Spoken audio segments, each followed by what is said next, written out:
एक छोटे से गांव में एक गरीब किसान रहता था। उसका नाम रामू था। रामू के पास ना ज्यादा जमीन थी ना पैसा। उसकी एक पुरानी सी झोंपड़ी थी और एक दुबली पतली मुर्गी।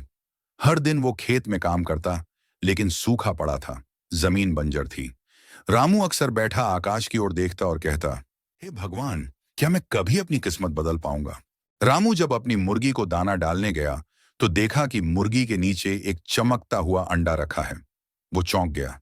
ये ये अंडा चमक क्यों रहा है? उसने धीरे से अंडा उठाया। वो गर्म नहीं था, ठंडा था, लेकिन हल्की रोशनी दे रहा था। उसे कुछ समझ नहीं आया, तो उसने वो अंडा अपनी झोंपड़ी के पीछे जमीन में गाड़ दिया। शायद कोई खराब अंडा होगा, भूल जाऊं इसे, वो बड़बड़ाया और घर लौट आया। कुछ दिन बीत गए।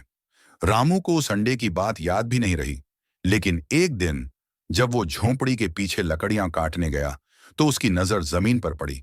एक छोटी सी हरी बेल उगाई थी। पत्तियां चमक रही थीं, जैसे उसमें कोई जादू हो। वाह, फूल का पौधा लगता है। रामू मुस्कुराया। उसने रोज उस पौधे को पानी देना शुरू किया, खाद डाली, ध्यान रखा। बेल धीरे धीरे बढ़ती गई। और फिर एक सुबह जब रामू बेल को देखने गया, उसकी आंखें फटी की फटी रह गईं।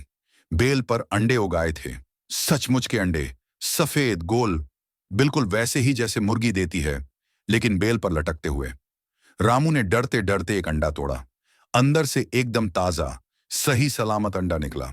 उसने बाकी अंडे इकट्ठा किए और बाजार में बेचने चला गया। लोगों ने वो अंडे अच्छे दाम में खरीद लिए। अब रामू को एक आइडिया आया।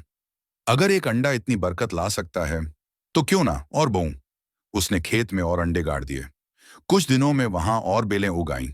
हर बेल पर अंडे लगने लगे। अब रामू रोज सैकड़ों अंडे तोड़ता और बाजार में बेचता। वो गांव का सबसे अमीर आदमी बन गया।